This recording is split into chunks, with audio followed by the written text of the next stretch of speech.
Hello. नमस्कार सगळ्यांना. Welcome back to my channel Samruddhi simple life. आणि बॅग बघा किती सुंदर आहे. मी ना हे थोडंसं शूट केलं. आधी खूप बिझी होती ॲक्च्युली, मला करायचं होतं पण करता नाही आलं. आणि सध्या मी इथे हे जे दाखवते ना, हे फुजेरा एअरपोर्ट आहे. छान आहे, छोटंसंच आहे, क्यूटचं. आणि फुजेरास एमिरेट्स पण खूप छान आहे. कधी वेळ मिळाला ना, म्हणजे जर UAEला आलात तर नक्की फिरायला जा. तर इकडे फुजेरा एअरपोर्टवरती आम्ही होतो आणि फ्लाईट लेट होती. मी चालली आहे इंडियाला ॲक्च्युली. तर म्हटलं इथे आधी पॅकिंग वगैरेचा माझा होता विचार की मी व्हिडिओ शूट करावा त्याचा, पण खरंच वेळ नाही मिळाला. फटाफट सगळं करायला लागलं.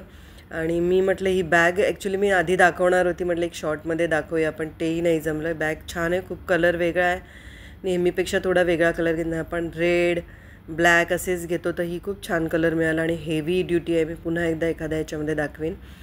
आणि मस्त मी बटाटे वडे बनवून घेतले होते आणि गरमागरमचे थंड झाले होते. ॲक्च्युली बटाटे वडे गरम गरम खूप छान लागतात, पण थंड झाले. चहा घेतला होता, मस्त गरम गरम चहा होता.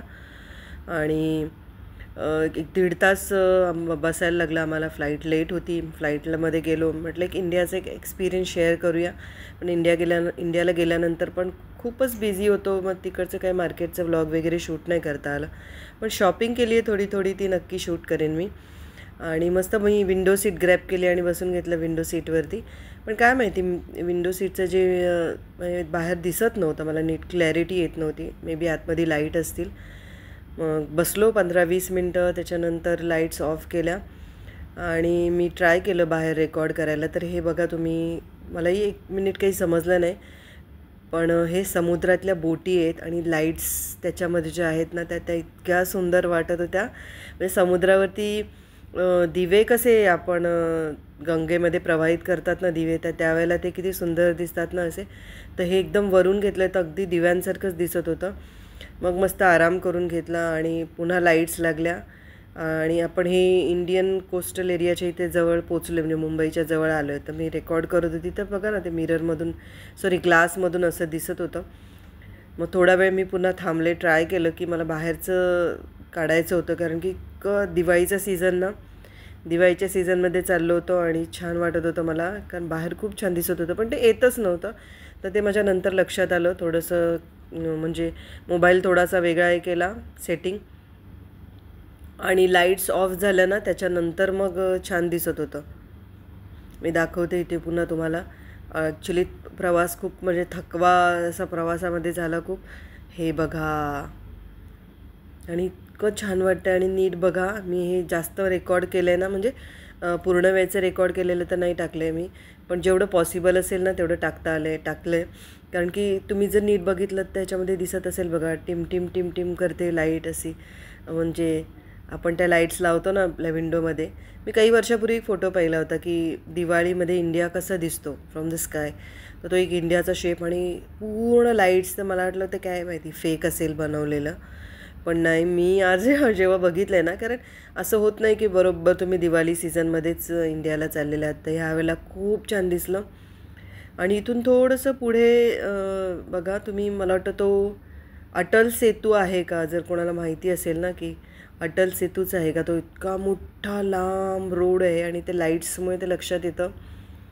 आणि इतकं प्रत्येक घरामध्ये बघा ना दिवाळीची लाईटिंग लागलेली आणि टिम टिम टिम टिम तारे कसे होतात ना प्रकाशात, तसं अगदी दिसतं. आणि खूप छान वाटलं, मला रेकॉर्ड केलं तर मस्त वाटलं. म्हटलं चल हे आपल्या व्लॉगमध्ये नक्कीच आलं पाहिजे.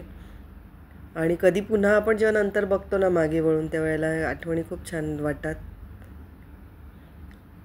फर्स्ट टाईम मी फ्लाईटमध्ये बसली होती ना, तेव्हा मला म्हणजे खूप खूप क्रेज होता, माय गॉड फ्लाईटमध्ये बसणं. आणि मग जेव्हा खूप थकून आली होती तेव्हा, आणि मला असं वाटलं की कसं तरीच वाटलं, म्हणजे खूपच गर्दी, असं बस म्हणून त्याला एअरबस असं म्हणतात असं मला तेव्हा वाटलं. आणि इथे पुढे ना आता अटल सेतू दिसणार आहे बघा. तर हाच अटल सेतू आहे का, हे जर कोणाला माहिती असेल ना, तर किती लोक बघतील, त्यातलं कितींना माहिती असेल हे मला माहीत नाही. पण कारण अटल सेतू असाच खूप मोठा आहे ना समुद्राला एका ह्याच्यापासून जोडणारा. तर मला असं वाटलं की हा अटल सेतू आहे वरून बघताना. आणि पुढे अजून आहे ना, म्हणजे खूप लाईट्स दिसत आहेत बघा छान. एक एक सेकंड पुढे थांबा आणि बघा जरा. बघा, मुंबईची लाईफलाईन आहे आपली, रस्त्यांना जोडणारी.